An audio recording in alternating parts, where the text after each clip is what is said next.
My head was splitting, and the air smelled of antiseptic. I cracked my eyes open to a stark white ceiling and the rhythmic drip of an four bag hanging from a metal stand. Fragments of a life I'd never lived flooded my mind like a tidal wave. Leo Vance, 22 years old, sole heir to the Vance family, one of the wealthiest dynasties in New York. A street racing accident had left him in a vegetative state for the last 6 months. And me? I was a 30-year-old corporate drone, literally worked to death by deadlines and a mortgage. Now somehow I was him. After the memories settled, the first thing I did was lift a hand to my face, then pinch my thigh. Hard. It hurt. This wasn't a dream. I'd actually been reborn. Not just with a silver spoon in my mouth. I'd been born in the damn owner's box of the entire stadium. In my last life, I'd been a slave to the 9 to 5, which was really an 8 to whenever they let me leave.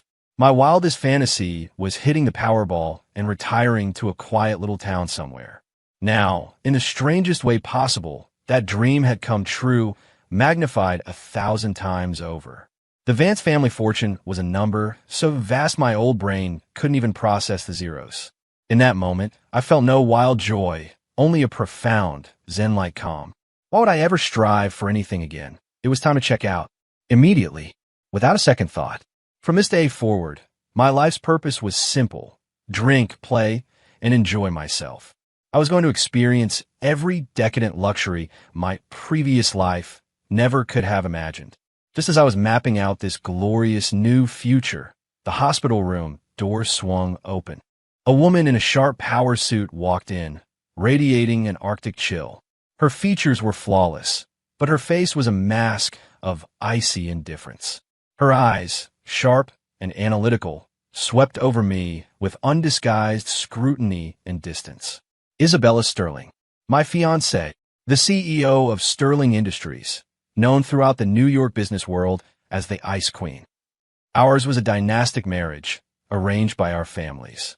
The original Leo had been infatuated with her. She, in turn, despised him, viewing him as a worthless playboy who was good for nothing but spending money. "You're awake," she said. Her voice was as cold and lifeless as her expression. Yeah, I nodded. My calm reaction seemed to catch her off guard. A flicker of something, annoyance, surprise, crossed her face before her brow furrowed slightly.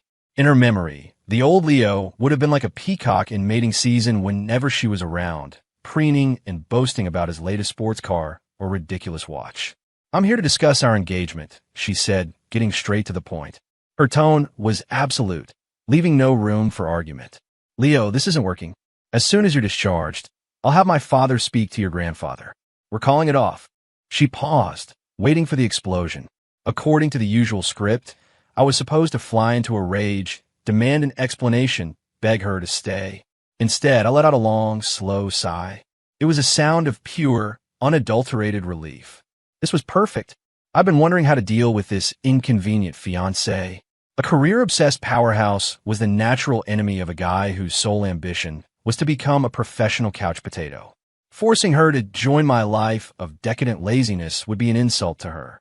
Forcing me to join her corporate crusade would be torture for me. Calling off the engagement was a gift from the heavens. "Sound good," I replied, my voice crisp. The entire speech Isabella had prepared seemed to get stuck in her throat. For the first time, genuine shock registered in her stunning eyes. She stared at me, searching my face for any sign that this was a joke, a ploy. "What did you say?" I said, "Sounds good." I repeated. To show my sincerity, I added, "Is there anything you need from my end? I can tell my grandfather it was my idea, that I'm not good enough for you." Now, Isabella was completely floored. She just stared, her look of appraisal shifting to one of deep confusion. She had to be thinking, is this the same Leo who was ready to die for me? Did that crash knock a few screws loose? She had no idea she was talking to a soul that was already in retirement mode. "Are you serious?" she asked, her voice tentative. "Of course," I said with a sincere nod. "You can't force these things. You're a brilliant woman with an incredible future, Ms. Sterling. I'm just a bum who plans on living off his trust fund. We're not a match. Ending it is the best thing for both of us." I meant every word. But to Isabella Sterling, my words took on an entirely different meaning. She studied my placid face, and her expression grew complex. A man who had been in a coma for 6 months, fresh from death's door, was facing a broken engagement not with anger or bitterness, but with calm acceptance. This was either a sign of total despair or a complete transformation. She clearly leaned toward the latter. She probably thought the accident had given me some grand epiphany, that I was no longer obsessed with her. She saw it as a move to reclaim my pride, a strategic retreat. "Leo, you don't have to play these games with me," she said. Her voice was still cold, but there was a new, almost imperceptible tremor of uncertainty in it. "My mind is made up." I was starting to get a little frustrated. "Lady, I'm not playing games. I genuinely want you to leave so I can get on with my new life." "You're overthinking it, Ms. Sterling," he sighed. "I just realized life is short. It's time to enjoy it. Relationships? Too much work. From now on, you go your way, I'll go mine. It's better for everyone." With that, I pressed the call button on the bedside remote. "Nurse, could you get my discharge papers ready? Oh, and also, could you book the Imperial Suite at Elysium for me tonight? I'm throwing a party." My voice wasn't loud, but it echoed clearly in the quiet room. The look on Isabella's face was priceless. She probably couldn't comprehend that a patient, moments after waking from a 6-month coma, wasn't asking for a physical exam, but was instead booking a night at the city's most extravagant and notorious private club. Her confusion curdled into pure disappointment, mixed with a tiny spark of curiosity she herself didn't notice. She thought I'd changed. Turns out, I'd just gone from being a lovesick fool to a pure, unadulterated one. "Leo, you are truly hopeless," she said, her voice dripping with disdain. She turned on her heel, the sharp click-clack of her stilettos echoing down the hall as she left without a backward glance. Listening to the sound of her retreating footsteps, I stretched out luxuriously in the hospital bed. Problem solved. Now for the life I'd always dreamed of. Retirement. Elysium was the most exclusive private club in New York. I was sprawled on a massive velvet sofa in the Imperial Suite, surrounded by a flock of beautiful women. The air was thick with the scent of expensive perfume and vintage Bordeaux. This was the life my old self couldn't even have dreamed of. "Mr. Vance, you have to try this." An 82 Lafayette, a stunning woman in a red dress, held a glass to my lips. I took a sip and swirled it around my mouth. It tasted fine, I guess. Not all that different from the $20 bottle of Cabernet I used to buy. Maybe my palate just wasn't sophisticated enough. "You own 30% of this club, Mr. Vance." Another girl, I think her name was Mia, whispered beside me. "Anything you want from the cellar, I can have it brought right up." "Right? I'd forgotten. My family owned this place." "Whatever." I gave a lazy wave of my hand. "Anything's fine. Bring whatever." It was a strange feeling. I wasn't doing anything, but as long as I sat here, everyone looked at me with a mixture of awe and deference. Was this the power of money? Tedious and utterly draining. I loved it. Just as I was settling into this wonderful new boredom, the suite door was kicked open. A loud bang startled the girls around me. A young man in an obnoxious designer shirt and ridiculously dyed hair swaggered in, flanked by a few of his cronies. Caleb Thorne, son of another one of New York's wealthy families and the original Leo's arch-nemesis. They'd been rivals since they were kids, fighting over toys, then attention, and, as they got older, women. Isabella Sterling was the main prize they fought over. Well, look what the cat dragged in," Caleb sneered. "If it isn't the great Leo Vance. Tired of playing vegetable, so you decided to come back to being a useless waste of space." His buddies snickered behind him. I slowly lifted my eyelids and looked at him. In the old Leo's memories, every encounter with Caleb was like lighting a firecracker. He'd immediately jump up, they'd trade insults, it would escalate into a fight, and both of them would get dragged home by their respective families. So childish. I didn't move, didn't even shift my position on the couch. I just asked, my voice flat, "Something I can help you with?" My reaction clearly wasn't what he expected. The smirk on Caleb's face faltered. He'd been counting on a dramatic outburst, and my indifference felt like swinging at air. "Can't I just stop by and say hello to the man of the hour?"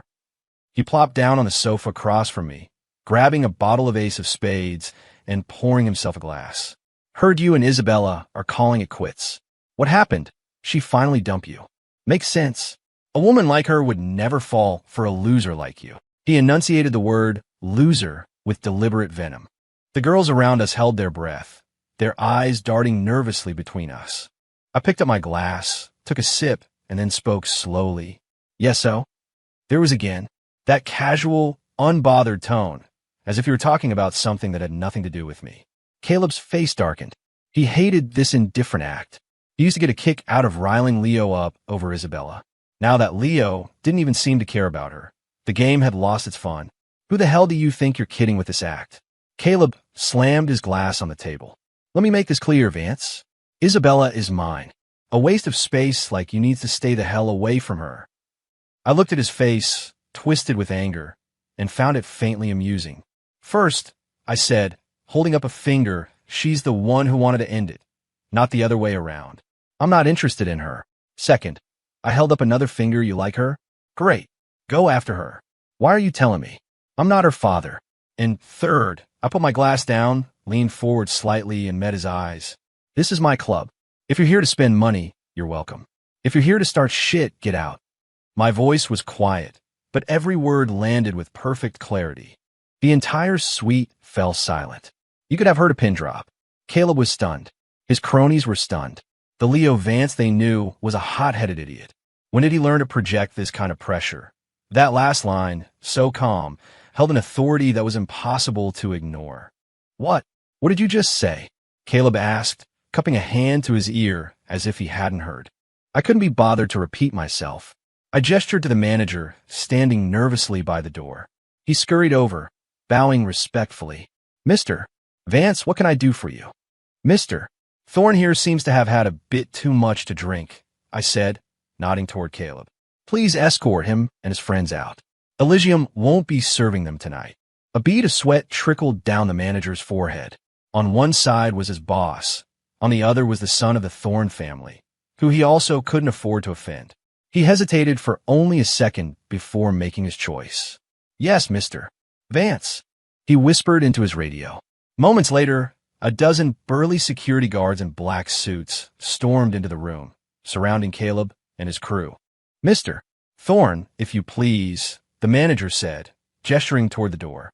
His tone was anything but polite.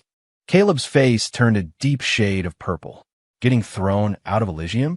If word of this got out, his reputation in the city would be shot. Vance, you wouldn't dare, he roared, pointing a trembling finger at me. I simply leaned back into the sofa, raised my glass to him in a mock toast, and drained it in one go. I didn't even grant him another look. The utter dismissal was more infuriating than any insult. We're leaving. Caleb finally conceded, knowing he couldn't win a fight on Vance family turf. He shot me one last venomous glare and retreated with his posse, his tail between his legs. The suite returned to its previous state of calm. The way the girls looked at me had changed completely. Their fawning deference had been replaced by a mixture of worship and awe. Mr. Vance, that was incredible, Mia breathed, her eyes sparkling. Incredible. I just thought he was loud and was ruining my retirement. The easiest way to deal with a minor annoyance is with overwhelming, decisive force. It saves you the trouble of having to talk to them. What I didn't know was that the entire scene had been witnessed by someone standing at the end of the corridor. Isabella Sterling had been at Elysium for a business meeting. It had just wrapped up when she heard that Leo Vance and Caleb Thorne were about to clash in the Imperial Suite. She had instinctively walked over, curious to see what new embarrassing spectacle Leo would make of himself. Instead, she saw something that shook her to her core.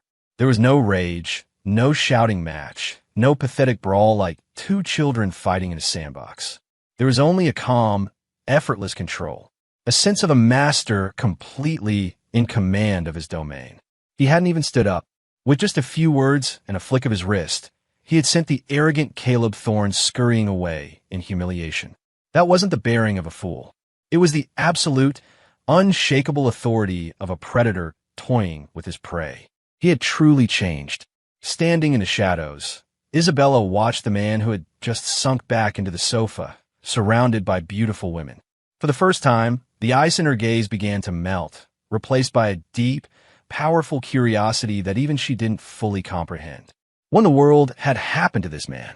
After 2 days of recuperating at Elysium, I got a call from my grandfather summoning me back to the family estate. The Vance estate was a sprawling, multi-acre compound in Greenwich, Connecticut, a fortress of old money and ivy-covered stone, protected by layers of private security. When I walked into the main house's grand library, it was already filled with people. The extended family, the old guard of company board members, pretty much everyone who mattered was there. Seated in the high-back chair at the head of the massive mahogany table was a formidable old man, the patriarch of the Vance family and my grandfather, Arthur Vance. Standing beside him was a middle-aged man, my second uncle, Richard Vance. My own father had died young. For years, Uncle Richard had been circling the CEO position like a vulture. The original Leo, being a complete screw-up, had given him plenty of ammunition. Today's little gathering was clearly an ambush aimed at me. "Leo, you're here. Have a seat," Arthur said, a faint, warm smile on his face when he saw me. I nodded and dropped into a vacant chair. The second I sat down, Uncle Richard launched his attack, his face a mask of feigned concern. "Arthur, I don't mean to overstep, but we need to talk about Leo. The boy just gets out of the hospital, and instead of resting, he's out all night at Elysium, causing a scene. He threw Caleb Thorne out over some woman. Do you have any idea how this could affect our business with Thorne Industries?" As soon as he finished, several board members chimed in. "He's right, Mr. Vance. We have several major projects with the Thornes. This was reckless. Leo is still too young. He doesn't think about the consequences. I believe the matter of succession needs to be reconsidered." Listening to them drone on, I couldn't even be bothered to lift my eyes. Same old song and dance. They were just using this as an excuse to try and knock me out of the line of succession. Arthur remained silent, slowly lifting his teacup and blowing on the steam. His gaze fell on me, as if waiting for my response. If the old Leo were here, he would have already been on his feet, screaming at them. But that wasn't me. I was tired. Arguing with these people was a waste of breath, a waste of energy, and it was cutting into my nap time. I cleared my throat. All eyes snapped to me. "Uncle Richard. Gentlemen," I began, my voice quiet but clear. "First, I went to Elysium as a customer, not to cause a scene. It's a family-owned asset. I was supporting our business. Is there a problem with that?" Richard was momentarily speechless. "Second, it wasn't over a woman. Caleb Thorne came looking for a fight on my turf. I had him removed to protect the Vance family's reputation. Or should I have smiled and let him walk all over us?" A few of the board members who had spoken up now looked distinctly uncomfortable. Third, and most importantly, I paused, my gaze sweeping over every person at the table. "Let's talk about those projects with the Thornes." I looked at the contracts. Thorne Industries takes 70% of the profits, while we assume most of the risk. Who exactly signed off on such a lopsided deal? My eyes finally landed on Uncle Richard. His face went pale. Those projects had been his brainchild. The library was dead silent. No one had expected these words to come from the family idiot. My argument was clear, logical, and cut straight to the heart of the matter. "A partner who is willing to screw us over like that isn't a partner we need," I said, leaning back and getting comfortable. "As for the losses, if the Thornes don't want to do business with us, there are plenty of others who will. Isn't that right, Uncle?" Richard's lips moved, but no sound came out. He stared at me as if I were a complete stranger. Was this the same nephew who only knew how to party and spend money? When had he become so knowledgeable about the company's finances? He didn't know that in my past life, I was a project manager. I dealt with contracts and data sheets every single day. I could spot a predatory deal from a mile away. I hadn't planned on getting involved, but they had forced my hand. "Well said." Arthur, who had been silent until now, slammed his hand on the table and stood up. He looked at me, his eyes filled with pride and relief. "Now that's a Vance talking. Some damn backbone." His gaze was like a physical force as it swept across the room. "Leo did the right thing.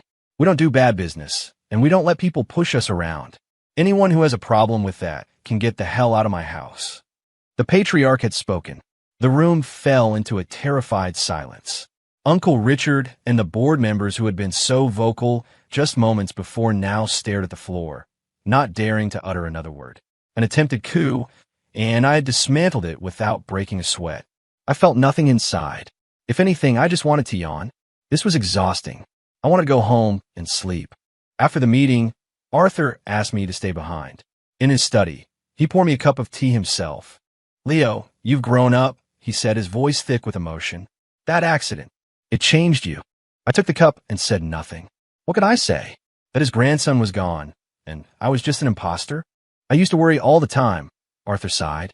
If something were to happen to me, this entire empire would fall into your hands, and I was afraid those vultures would tear you apart. Now, I'm not worried anymore. He opened a drawer and slid a folder across the desk to me. This is a stock transfer agreement for 10% of the company's shares. Sign it. As of today, you are the second largest shareholder in Vance Industries. I glanced at the document, and my eye twitched. 10%. Given the current market cap of Vance Industries, how much was that? How many zeros were we talking about? In my last life, I'd never even seen $1 million in one place. Now he was just handing this to me? Grandfather, Take it. Arthur's tone was non-negotiable. You've earned it. Your performance in that meeting today showed everyone that you, Leo Vance, have the skill and the right to inherit everything this family has built. He thought I was just being modest. He had no idea I genuinely didn't want it. Shares? A major shareholder. That meant responsibility. Board meetings. Financial reports. Putting out fires. It was the complete antithesis of my life plan. I just wanted to be a trust fund kid who got a monthly allowance, not some damn CEO. An expression of pure agony crossed my face. To Arthur, it looked like I was overwhelmed with the gravity of the responsibility, my heart filled with a mixture of excitement and trepidation. It's all right, son. Don't feel pressured, he said, clapping me on the shoulder. The future of this family is in your hands now. Me? I looked at his expectant eyes, then at the stock agreement on the table, which suddenly felt like it weighed 1,000 pounds. My dream of a peaceful retirement was drifting further and further away. In the end, I signed the papers. I had no choice. The look in the old man's eyes made it clear that refusing would be a grave insult to him and the entire Vance family. Holding that portfolio felt more exhausting than closing a multi-million-dollar deal in my previous life. Leaving the estate, I had the driver take me straight back to my penthouse in the city. The moment I walked in, I threw myself onto the enormous, cloud-like bed and refused to move. Being a corporate titan was too much work. Being a bum was so much better. As I was trying to empty my mind, my phone rang. It was an unknown number. I answered it on speaker and tossed it on the bed beside me. Hello, it's me. A cool, female voice came through the speaker. Isabella Sterling. I froze for a second. What did she want? Was the annulment agreement ready already? Ms. Sterling. To what do I owe the pleasure? My voice was lazy. There was a pause on the other end. Where are you? Home. Sleeping. Isabella seemed to be at a loss for words again. She probably couldn't fathom why anyone would be sleeping in the middle of the afternoon. I heard you killed the deal with Thorn Industries, she said, cutting to the chase. News traveled fast. Wouldn't say I killed it. Just pointed out the facts, I said with a yawn. Leo, do you know how important those projects were to the Thorn's cash flow? There was a strange note in her voice I couldn't quite place. No, and I don't want to know, I said, rolling over. That's their problem, not mine. Another long silence. I could almost picture her on the other end, brow furrowed, thinking, why doesn't this man react like a normal human being? After a moment, she spoke again, her voice tinged with a complex emotion I couldn't quite decipher. You did the right thing. Huh, I thought I might have misheard her. The Ice Queen was complimenting me? Those deals were predatory. The Thorns are in a tight spot financially, and they were trying to use Vance Industries as a piggy bank to bail them out.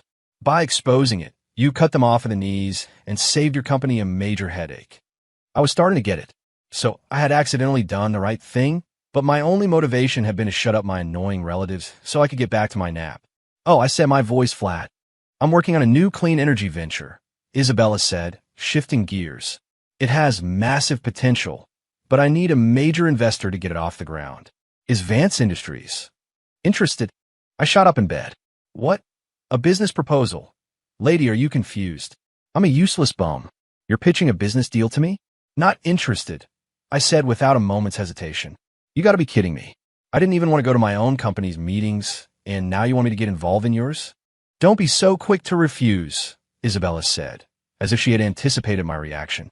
If this project succeeds, The annual return on investment will be at least 30%.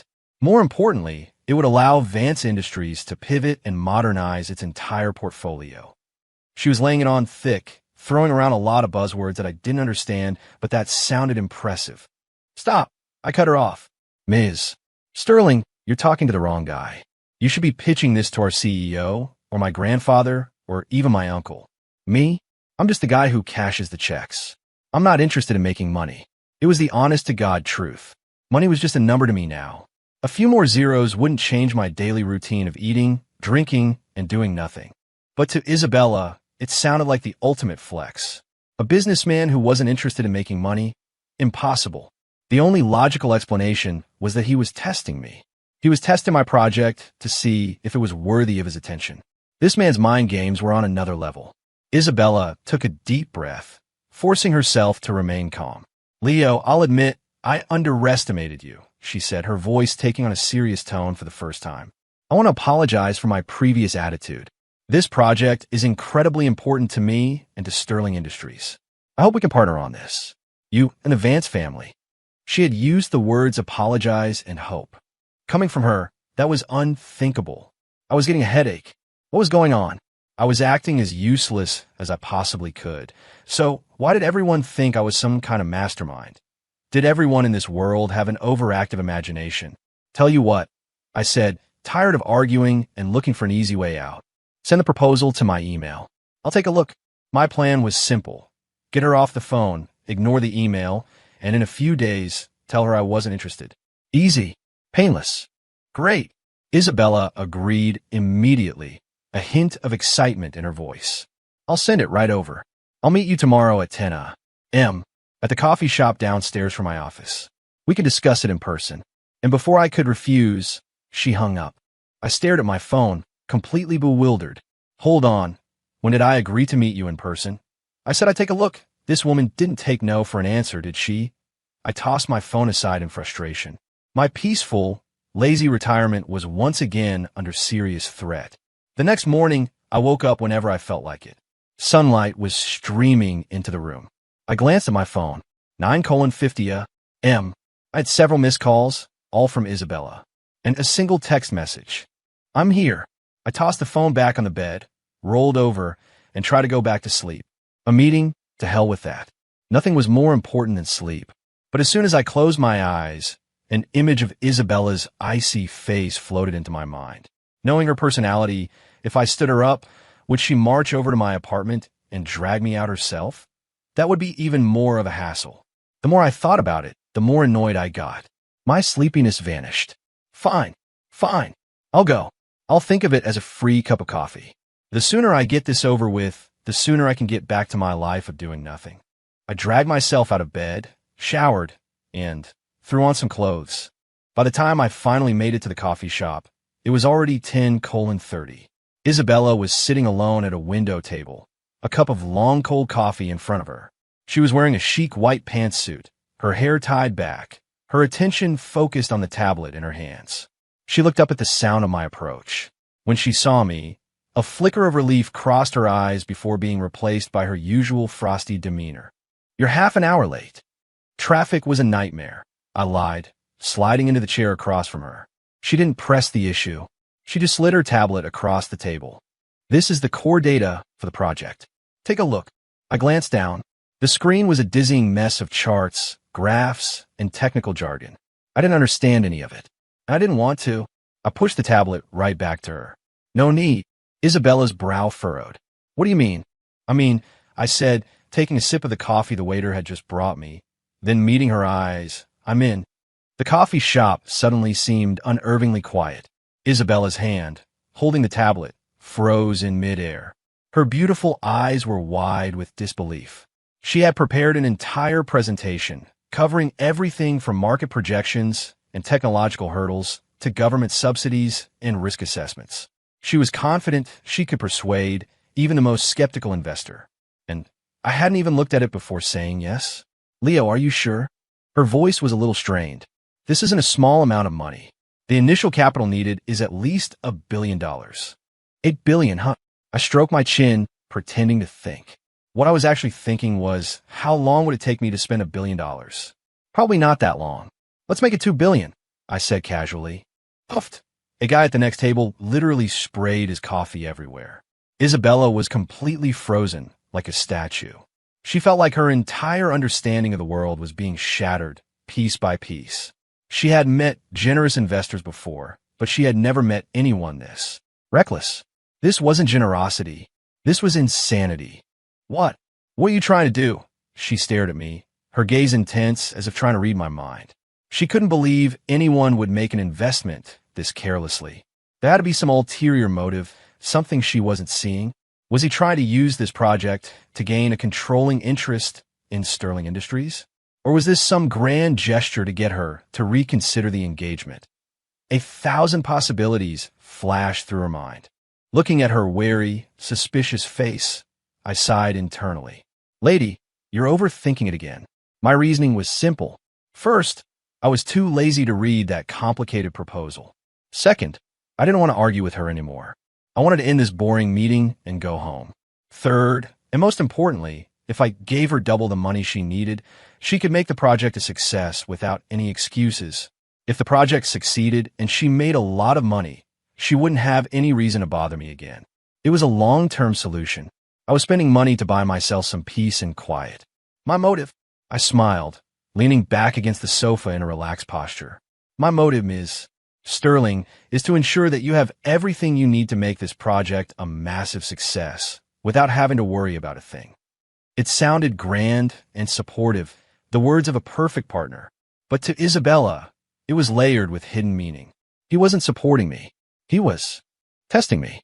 He was giving me more than enough money, more than enough trust, and handing me the entire stage. And then he would stand in the wings and watch me perform. If I failed, I would prove myself unworthy of ever standing before him again. If I succeeded, then maybe, just maybe, I would earn his genuine respect. This man's desire for control was terrifying. He didn't need to lift a finger. With money alone, he had shackled me with an immense weight of expectation. Isabella's heart sank. She had always thought she was strong enough to control her own destiny. But in front of this man, she felt like a child just learning to walk. Fine, she said, taking a deep breath, her eyes regaining their focus. I won't let you down. She put away her tablet and stood up. I'll have my legal team draw up the partnership agreement as soon as possible. It's a pleasure doing business with you, Leo. She extended her hand to me. It was the first time she had ever made a gesture of goodwill toward me. I shook it briefly. Her hand was cool and soft. Pleasure. As I watched her walk away, her back still perfectly straight, I couldn't help but feel like she was now carrying some immense burden. Must be my imagination. I finished my coffee, stood up, and prepared to head home to continue my grand retirement. What I didn't know was that our little meeting had been photographed by the paparazzi, and the story, complete with wild speculation, was already spreading like wildfire through New York's high society. The headline read, "The Comeback of the Century? Vance airdrops $2 billion to win back the Ice Queen's heart." Below it were a series of photos. The first was of me pushing the tablet back to her. The caption, "Leo Vance, the money doesn't matter. You do." The second was of me leaning back on the sofa, looking at her with a lazy confidence. The caption, "The gaze of a king." The final picture was of her extending her hand to me for a handshake. The caption, "The Queen surrenders." By the time I saw all of this, I was lounging by my private rooftop pool, getting a massage from a very skilled therapist. "Mr. Vance, you're officially the most eligible bachelor in New York," the girl handing me a fruit platter said, her eyes shining with adoration. Me? All I want is to be a quiet, useless bum. Why is that so hard? This world is deeply hostile to lazy people. The rumors spread faster than I could have imagined. The next day, Vance Industries stock shot up at the opening bell, hitting the limit up threshold. The market interpreted our partnership as a sign that the Vance and Sterling empires were about to merge.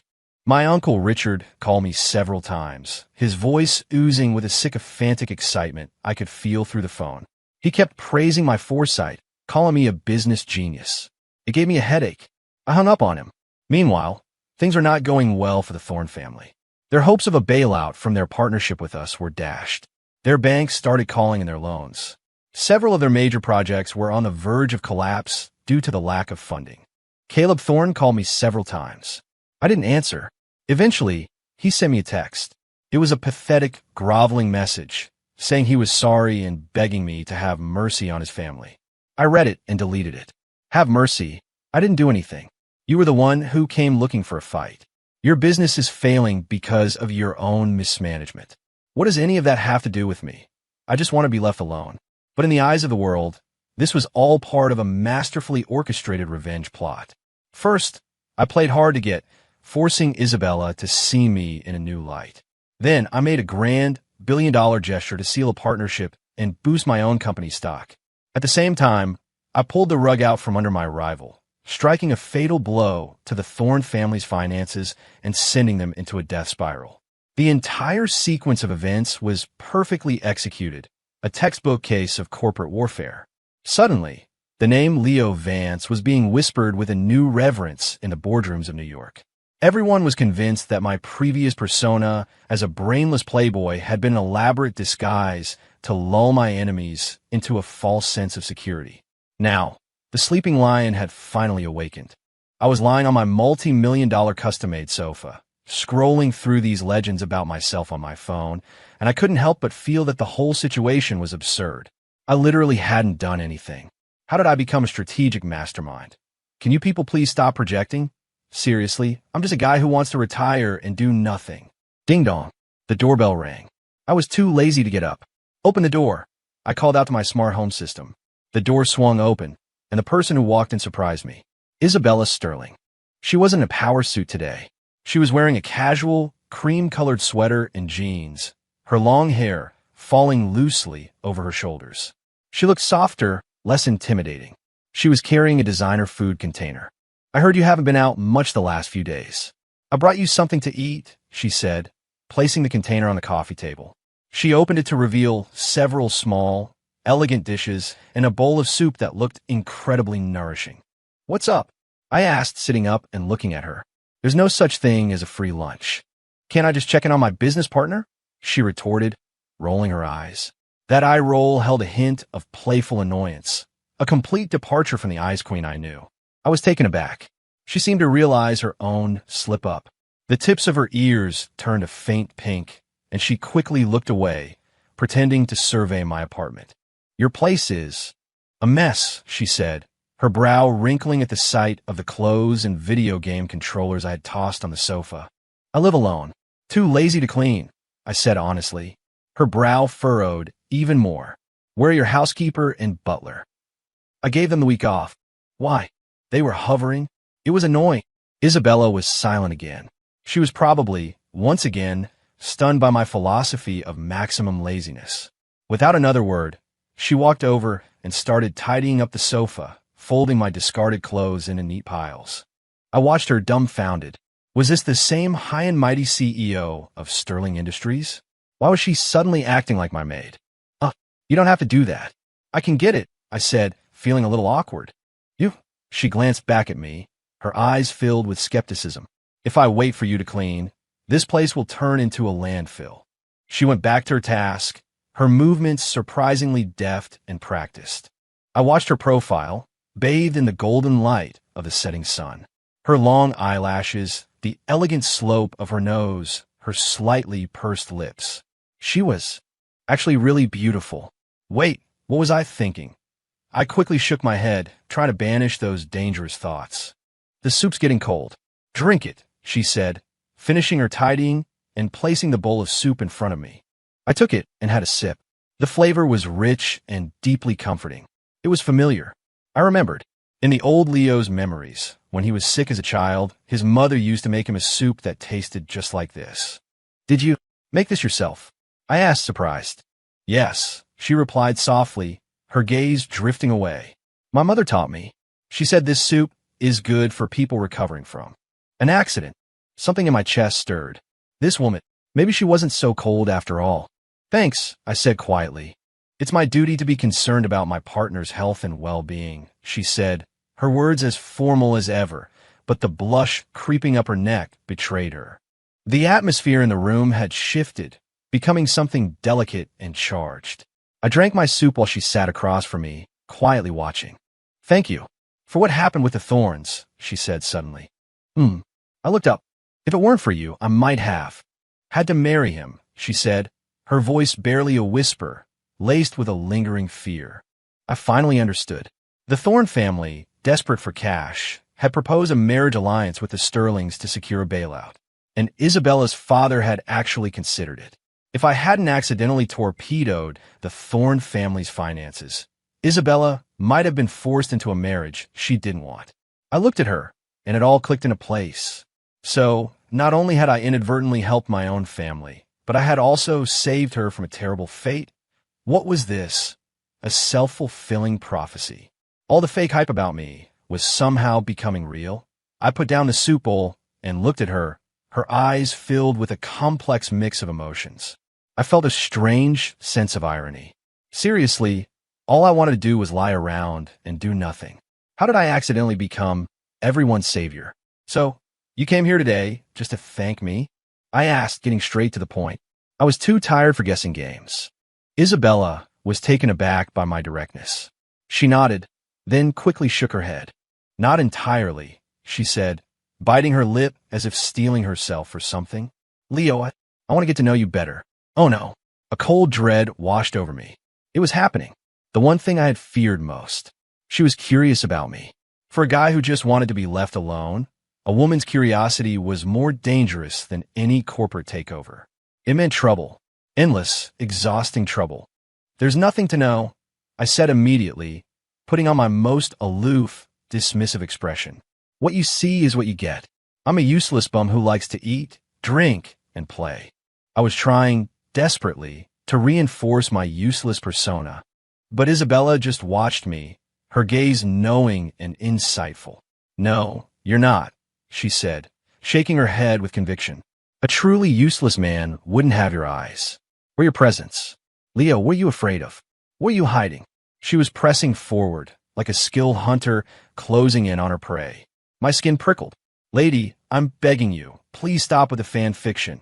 I'm not hiding anything. I'm just lazy. Looking at her determined face, I knew I had to give her a plausible explanation, or she would never let it go. My mind raced, searching through the plots of all the billionaire romance novels I'd ever vaguely heard of. Got it. I took a deep breath, leaned back, and let myself sink into the sofa, striking what I hoped was a profoundly mysterious pose. I lifted my gaze, making my eyes look deep and weary. I lowered my voice by an octave, infusing it with a world-weary gravitas. Isabella, do you have any idea what it's like to be at the top of that mountain? She was stunned into silence. You see the glamour, but you don't see the treacherous currents beneath the surface. I continued my performance, my tone heavy with the burden of power. Every decision I make, every word I say, can affect the lives of thousands. Do you understand that kind of pressure? Isabella instinctively shook her head. As powerful as she was, Sterling Industries was a small kingdom compared to the vast Vance Empire. So, I said, my voice shifting back to its usual lazy drawl, I'm tired. I'm tired of playing this pointless game. All I want now is to be a normal person, to live a normal life. Eat, sleep, play video games. That's all I want. I looked at her, my eyes pleading with sincerity. I was telling the truth. I had just embellished the reason. I had reframed laziness as the profound weariness of a man who has seen too much. And just like that, I had leveled up. Isabella was completely captivated by my performance. She stared at me, her eyes filled with a mixture of shock, sympathy, and a dawning admiration. So that's it. He wasn't a bum. He was a king, weary of the politics and power plays, who just wanted to return to a simpler life. All his past foolishness. It had been a silent protest against a world he found hollow and fake. And I had misjudged him, despised him. A wave of guilt washed over Isabella. She looked at my handsome, weary face and felt an overwhelming urge to pull me into her arms and comfort me. I understand, she whispered, her voice choked with emotion. I'm sorry, Leo. I was so wrong about you. Seeing her reaction, I breathed a silent sigh of relief. Finally, she bought it. This whole acting thing was exhausting. It's fine, I said, waving my hand with the magnanimity of a benevolent ruler forgiving a clueless subject. It's all in the past. So, please, Don't try to figure me out anymore. Just let me be a useless bum in peace. That's the best way you can support me. No. Isabella suddenly shot to her feet, her eyes blazing. I can't let you just give up like this. Me? That's not how this was supposed to go. A man like you was born to stand at the top of the world and command armies, she declared, her eyes shining with the fervor of a true believer. Don't worry, Leo. From now on, I'll handle all the tedious, worldly affairs you despise. I will be your sharpest sword, your strongest shield. I will clear the path for you. All you have to do is stay behind the scenes and guide me. My jaw dropped. I stared at her, utterly speechless. Wait, lady, did you misunderstand something? I was trying to tell you to leave me alone. How did that translate into you volunteering to be my frontline general? Looking at her ecstatic face, like she had just discovered her life's new purpose, I felt a massive headache coming on. My path to a peaceful retirement hadn't just gotten bumpier. It had turned into a full-blown mountain climb. Just as Isabella's grand declaration was making my head spin, my savior arrived. The apartment door was kicked open. Leo, my man, I heard you were awake. I missed you, dude.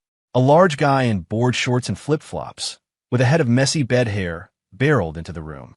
Mitch, my body's best friend. Another rich kid with zero ambition. He rushed in, ready to give me a bear hug. Then he saw Isabella sitting across from me. The cheerful grin on Mitch's face froze. His body went rigid. Ms. Sterling, he stammered, his eyes wide with a primal fear, like a mouse seeing a hawk. It wasn't his fault. Isabella's reputation in their social circle was terrifying. Mitch, Isabella said, her Ice Queen persona snapping back into place as she gave him a curt nod. Am I interrupting something? Mitch shrank back, already trying to retreat. Not all. Your timing is perfect, I said quickly, grabbing him and pulling him down onto the sofa next to me. If someone didn't intervene, I was afraid Isabella was going to swear a blood oath right then and there to conquer the world in my name. What's up? I shot him a meaningful look. Mitch might be a screw-up, but we'd known each other since we were kids. He got the message. He cleared his throat and launched into his performance. Ahem, Leo, my man. I heard you were back in action. It's been too long since we hit the road. What do you say? A run up the Serpent's Pass tonight? I got a new Bugatti. I'll even give you a 30-minute head start. The Serpent's Pass. The infamous illegal street racing spot where the original Leo had crashed. Before I could even respond, Isabella's voice cut through the air, cold as steel. Absolutely not. Mitch flinched. Leo's body hasn't fully recovered. He is forbidden from engaging in such dangerous activities, she said, looking at me with an expression that was less a suggestion and more a royal decree. Me? Was she my warden now? Okay. No racing, Mitch said, his eyes darting around. He tried a different tactic. Hey, Leo, I heard the Dynasty Club just flew in some new talent from Europe. All top shelf. How about we go check it out? He finished with a suggestive wink, a classic you-know-what-I-mean gesture. I wanted to kick him out of my apartment. Were you trying to save me or get me killed? As expected, the temperature in the room dropped another 10 degrees. Isabella's gaze was like a laser beam, fixed on Mitch's face. Leo is now my business partner. I would appreciate it, Mitch, if you would refrain from inviting him to such unsavory venues. It reflects poorly on his image. Mitch's chubby face fell. But Ms. Sterling, this is what Leo always liked to do, he mumbled. That was the past, Isabella said, her tone final. He's different now. Mitch stared at me, then at Isabella, his face a mask of utter confusion. He clearly felt like he'd missed a few crucial episodes of the show. All right, you should probably get going, I said, shooing him away. If he stayed any longer, I was pretty sure I'd be facing some kind of punishment later tonight. Even though there was nothing official between Isabella and me, she was radiating a powerful, displeased wife vibe that was incredibly intimidating. Okay, Mitch said, looking relieved. He practically scrambled out of the apartment. The room was quiet again. It was just me and Isabella. The atmosphere was even more awkward than before. Leo, I need you to understand, Isabella said, looking at me seriously. You're no longer a simple trust fund kid who can do whatever he wants. Your every action reflects on the Vance name. You have a responsibility to... Stop! I cut her off again. I looked at her, feeling a deep sense of exhaustion. Isabella, have you forgotten? We're no longer engaged. I reminded her. She froze, and a flicker of hurt crossed her eyes. We are business partners. Nothing more, I continued. You have no right to interfere in my personal life. I was stating a fact. I was trying to get her to see the boundaries, to stop trying to manage every aspect of my life. But to her, my words meant something else entirely. He's pushing me away. He's drawing a line in the sand. He still blames me. He blames me for how I treated him before. All of this, helping me, investing in my company, is not because he has feelings for me. It's just his sense of kingly noblesse oblige. A sudden, sharp pang of frustration and injustice shot through Isabella's heart. Why? Before, I was the one who didn't want you. Now, when I finally want to get close to you, the one pushing me away, a stubbornness she had never felt before rose up inside her. I won't give up, Leo Vance. You used to chase me. Now, it's my turn to chase you. She took a deep breath, lifted her chin, and her eyes became resolute once more. You're right. We're just business partners, she said, her voice crisp and professional. However, as your partner, and to ensure the success of our joint venture, it is my obligation to supervise your lifestyle and ensure that your personal choices do not jeopardize our professional collaboration. Me? Are you serious right now? I looked at her with her perfectly reasonable "this is just business" expression, and for the first time, I felt truly helpless. The hole I had dug for myself was getting deeper and deeper, and Mitch, my so-called friend, had just thrown me a shovel. After that day, my life changed completely. Isabella became my full-time, round-the-clock guardian, invading every corner of my existence. In the morning, while I was still asleep, she would let herself into my apartment with her own key, place a healthy, balanced breakfast on my nightstand, and then throw open the curtains, waking me up with the blinding sun. During the day, if I tried to play video games, she would sit beside me, working on her own files while fixing me with a soul-crushing death glare that made it impossible to enjoy myself. At night, if I even thought about going out for drinks with Mitch and the guys, she would somehow find out and invite everyone over to my place for a team-building exercise between business partners. The whiskey would be replaced with herbal tea, and the poker chips with case studies on market trends. Mitch and the others now avoided me like the plague. I felt less like a reborn billionaire and more like a high school student in a 24/7 SAT prep course taught by a demon. I protested. I fought back. But every time, she would shut me down with her flawless logic about protecting our investment. I even went to my grandfather, hoping he would intervene. After hearing my complaints, he just slapped his thigh and chuckled. Excellent. That sterling girl has a good head on her shoulders. With her watching you, I could finally relax. Me? It felt like the entire world was conspiring against me, and I was the star of my own personal tragedy. One afternoon, I couldn't take it anymore. While Isabella was at her office for a board meeting, I made my escape. I put on a hat and a mask, and like a fugitive, snuck into the biggest arcade in the city. It had been so long since I'd touched an arcade machine. My fingers were itching. I bought a huge cup of tokens, ready for a day of mindless indulgence. But I had barely put 2 tokens into a Street Fighter machine when a familiar figure appeared behind me. Caleb Thorne. He looked much worse than the last time I'd seen him. His hair was a greasy mess, he had dark circles under his eyes, and his expensive designer shirt was wrinkled and stained. He saw me, and his eyes first flashed with fear, then with a tidal wave of pure hatred. Vance, he hissed, his voice trembling with rage. I sighed. Just my luck. I'd escaped my warden only to run into the guy who wanted me dead. My desire to play video games evaporated. What do you want, Caleb? I asked, turning to face him. What do I want? Caleb laughed, a wild, unhinged sound. You destroyed my family, and you're asking me what I want. People around us started to notice the commotion and stared. I'll say it again.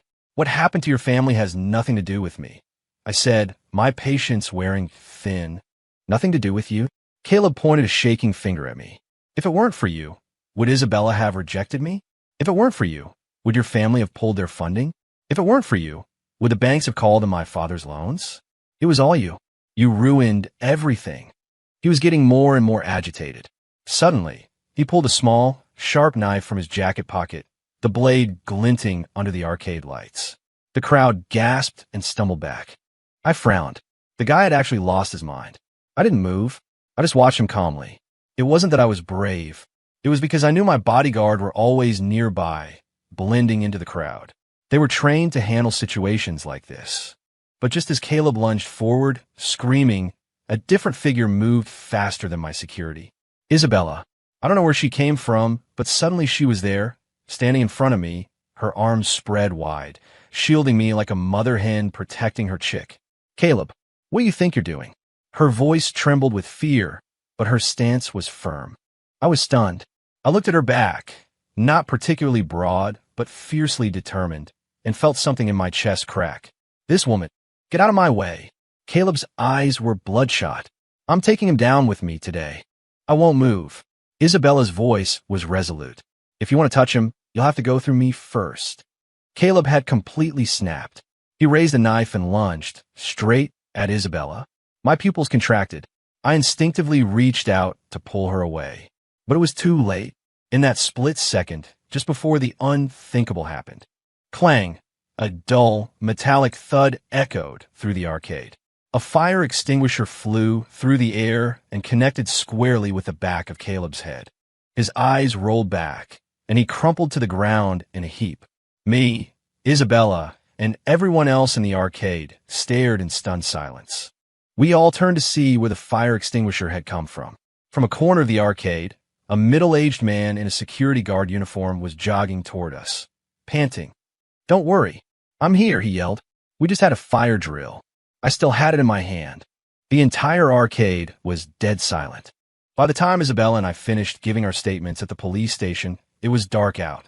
Caleb had been arrested for assault with a deadly weapon. The Thorne family was well and truly finished. We walked along the street, the cool night air a welcome relief. Neither of us spoke. The scene at the arcade had been too intense. Isabella, in particular, was still pale, clearly shaken. I looked at her, my feelings a tangled mess. This woman, who always seemed so cold and aloof, had, without a moment of hesitation, thrown herself in front of a knife for me. It would be a lie to say I wasn't moved. Are you? We both started to speak at the same time, then stopped. You go first, I said. She took a deep breath and turned to me, the streetlights dancing in her eyes. Can you please not run off by yourself anymore? Her voice was laced with a lingering fear and a hint of something I had never heard from her before. A plea. I looked at her worried eyes, and my resolve softened. Okay, I nodded. She seemed surprised by how easily I agreed. A small, faint smile touched her lips. It was like a rare flower blooming in the dead of night, brief but breathtaking. I felt my heart skip a beat. What were you going to say? She asked. I started, but the words thank you felt too small, too inadequate. I was going to say, I'm hungry. I finally managed. She blinked, then let out a small laugh. This time she didn't hide it. The sound was clear and bright, like wind chimes. What do you want to eat? She asked. A spicy noodle bowl from a food truck, I said, the words coming out before I even thought about them. In my past life, it was my favorite thing to eat on the way home after a long night of overtime. A troubled look crossed Isabella's face. A woman of her standing had probably never even been to a diner, let alone a food truck. If it's not your thing, we can do something else, I said. Who said it's not my thing? She said, puffing out her chest as if accepting a challenge. Let's go. My treat. And so, a strange scene unfolded at a small, bustling night market. A woman in a five-figure designer outfit and a man in a simple t-shirt sat at a small, greasy plastic table.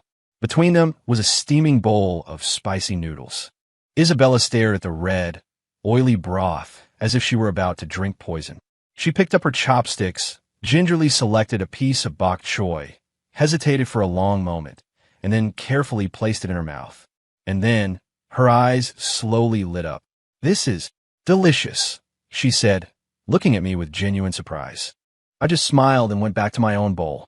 Watching her go from cautious apprehension to happily slurping down noodles without a care in the world, I suddenly thought that this version of her was far more appealing than the untouchable Ice Queen. After we ate, I drove her home.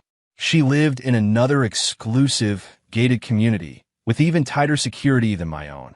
The car stopped in front of her gate. This is me, she said, undoing her seatbelt. Thank you. For the noodles. I should be thanking you, I said, looking at her. You were willing to take a knife for me. Her face instantly flushed a deep red. I was just protecting my business partner's safety, she said, her voice stubborn. I smiled and didn't call her bluff. Go on, get some rest. Okay, she nodded, but she didn't move. The air between us grew thick with unspoken words again. Just as I thought she was about to say something, the front door of her house swung open. A stylish, middle-aged woman in a silk pajama set and a face mask peered out. Isabella? You're finally home. Oh, and who is this handsome young man? Her eyes landed on me. This had to be Isabella's mother. Mom, why are you still awake? Isabella's voice was flustered. I was waiting for you, silly, her mother said, beaming as she walked over to the car. She looked me up and down, her gaze the unmistakable appraisal of a mother-in-law inspecting a potential son-in-law. You must be Leo. Oh, you're even more handsome in person. Me? Ma'am, I think you have me mistaken for someone else. Mom. Isabella's face was now the color of a tomato. Oh, don't be shy, her mother said, grabbing my hand with a warmth that was slightly overwhelming. Leo, come in, come in. I made some bird's nest soup. She started to pull me toward the house. I shot a desperate, pleading look at Isabella. Isabella shot a death glare at her mother, then gave me a look that clearly said, You're on your own. Me? What is with these people? My life was spiraling in a direction I had absolutely no control over. In the end, I was cordially invited into the Sterling residence by Isabella's enthusiastic mother. The house was different from the Vance estate's imposing grandeur. It was elegant and warm, filled with personal touches. Isabella's father, a distinguished-looking man, was watching the financial news in the living room. He gave me a brief nod, a silent acknowledgement, but her mother was a force of nature. She held my hand and barraged me with questions, from my zodiac sign to my favorite foods. I'm pretty sure she was a step away from asking my inseam measurement. I felt my scalp tingle with stress, sipping the soup she had forced on me while giving vague, non-committal answers. Isabella tried to rescue me several times, but was silenced with a single look from her mother. Leo, our Isabella has been spoiled since she was a little girl. She has a bit of a temper. When you two are together, you'll have to be patient with her, she said, patting my hand earnestly. I nearly choked on my soup. Ma'am, we called off the engagement. Did you forget? Mom. Isabella finally couldn't take it anymore and pulled her mother aside. What are you talking about? Leo and I are just business partners. Business partners? Do business partners come home together in the middle of the night? Her mother had an I-know-everything expression on her face. Don't lie to me. I heard all about what happened with that Thorn boy this afternoon. If it weren't for Leo, who knows what would have happened to you? She walked back over to me and clapped me on the shoulder. You're a good boy. From now on, you'll take care of Isabella. I think you two should get married as soon as possible. Me? Isabella. We looked at each other, a shared sense of profound helplessness in our eyes. What was even happening anymore? After finally placating her mother, Isabella and I escaped to the second-floor balcony. The cool night breeze was a welcome relief. I'm sorry, Isabella said, her head bowed, her voice as quiet as a whisper. My mom. She's just like that. It's fine. She's charming, I said. And it was true. She was terrifyingly enthusiastic, but you could tell she adored her daughter. Leo, she said suddenly, lifting her head to look at me, her eyes serious. Can we really not start over? She had finally asked the question. I looked at her. Her eyes were no longer cold or guarded. They were filled with a fragile hope and a vulnerability I had never seen before. She looked like a lost, wounded animal, yearning for a little warmth. My heart softened again. What was I supposed to say? Tell her the truth? That I wasn't the man she thought I was? That I was just a stranger inhabiting his body? That any connection we had formed was accidental, a byproduct of my desire to be left alone? That would be too cruel. But if I didn't tell her, if I let this continue, was that fair to her? I fell silent. It was the first time since my rebirth that I felt truly conflicted. Is it because you still blame me? My silence made the light in her eyes begin to fade. No, I shook my head. Then what is it? She pressed. I looked at her, took a deep breath, and decided to lay my cards on the table. Isabella, what if I told you that? I'm not the same Leo Vance you used to know. Would you still want this? It was the truth, but it was a truth she could interpret in her own way. To her, It would sound like I had completely shed my past, becoming someone new and unfamiliar. How would she choose? Would she choose the memory of the old Leo she knew and despised, or this new Leo who intrigued and attracted her, but was a complete stranger? I was giving the choice back to her. Isabella stared at me, silent for a long, long time. So long that I thought she was going to turn and walk away. But she didn't. She just held my gaze, and then, slowly, a smile spread across her face. It was more radiant than any smile I had ever seen from her. "I choose the man you are now," she said, each word clear and deliberate. "I don't care who you were before, and I don't care what you might become. All I know is that the Leo Vance standing in front of me now is the one who shielded me from danger, who took me to eat spicy noodles from a food truck, who gave up his reckless habits because I asked him to." As she spoke, her eyes began to well up with tears. "The man I've fallen for is you."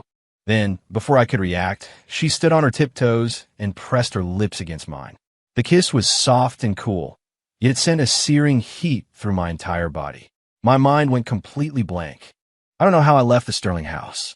By the time I came to my senses, I was in the car on the way home. I could still feel the ghost of her lips on mine. I touched my mouth, feeling like I was in a daze. Did I just get kissed by the Ice Queen who once couldn't stand the sight of me? This whole story was getting a little too surreal. Back at my penthouse, I collapsed onto my bed, my thoughts a tangled mess. What should I do? Accept her. But all I had ever wanted was a quiet, lazy life. Relationships, marriage, emotional maintenance. It all sounded exhausting. It was too much trouble. But refuse her after seeing the hope and love in her eyes? How could I be the one to extinguish that light? I ran my hands through my hair in frustration. This was by far the biggest problem I had faced since being reborn. The next day, for the first time in my new life, I couldn't sleep. Sporting 2 dark circles under my eyes, I watched as Isabella arrived at my door at her usual time, a bag with a fresh, home-cooked breakfast in her hand. When she saw me, she blushed slightly and looked down. "Morning." The atmosphere was more awkward than it had ever been. We ate in silence. After breakfast, instead of staying to supervise me, she stood up to leave. "I have to get to the office." "Okay." She walked to the door, put on her shoes, but hesitated with her hand on the doorknob. With her back still to me, she spoke, her voice soft and trembling slightly. "Leo, about last night. You don't have to feel pressured. I wanted you to know how I feel. You can take your time to think about it. I'll wait, as long as it takes." Then she opened the door and practically fled. I watched her hurried retreat, a storm of emotions swirling inside me. This woman, she had given me all the exits and left herself with nowhere to go but a lonely corner, waiting. I sat on the sofa for a long time, just thinking. I asked myself, "Leo, what are you so afraid of? Afraid of the trouble? Afraid of being tied down?" But looking back, had she really brought me trouble? She had forced me into a healthier lifestyle. She had thrown herself in front of a knife for me. When I was lost, she had given me her unwavering faith. She was like a brilliant, blinding light that had forced its way into the quiet darkness of my lazy existence. At first, it was annoying. It was intrusive. But now, I think I had gotten used to it. Maybe I even needed it. I thought about my past life. All alone in a huge city. Going to the hospital alone when I was sick. Eating takeout by myself on holidays. That bone-deep loneliness. Did I really want to go through that again? No, I didn't. And with that realization, everything became clear. I picked up my phone and called Mitch. "Yo, Leo, what's up? And if your girl is there, I swear I'm not trying to get you in trouble." Mitch's voice was wary. "Shut up, idiot," I laughed. "I need a favor. Get my new yacht down to the marina. And I need the most ridiculously romantic setup you can imagine. Roses, balloons, candles. The cheesier the better." "Whoa, dude, are you proposing?" Mitch sounded utterly shocked. "Just do it. And don't ask so many questions." I hung up and immediately dialed another number. Isabella's. She answered right away. "Hello." Her voice was cautious. "Are you free tonight?" I asked. "Yes, I am. Meet me at the marina at 7. I'm taking you somewhere." "Okay." At 7 o'clock sharp, I pulled up to the marina in my flashiest Lamborghini. Isabella was already there, waiting. She was wearing a simple white dress. The sea breeze caught her hair, and she looked like a painting. "Get in," I drove her to the private yacht slips. When she saw the massive super yacht, decorated with thousands of roses and fairy lights until it looked like a floating castle from a dream, she stopped dead in her tracks. Mitch and a small crew were putting the finishing touches on everything. He saw us, gave me a sly thumbs up, and then discreetly ushered his team away. I took her hand and led her onto the yacht. Leo, she started, her eyes already welling up. I didn't say anything. I just led her to the center of the deck. I took a small velvet box from my pocket, got down on one knee, and opened it. Inside was a diamond ring that glittered like a captured star. Isabella Sterling, I said, looking up at her. I'm a lazy, difficult person. My only goal in life is to do as little as possible. She looked down at me, tears streaming down her face, but a smile was blooming on her lips.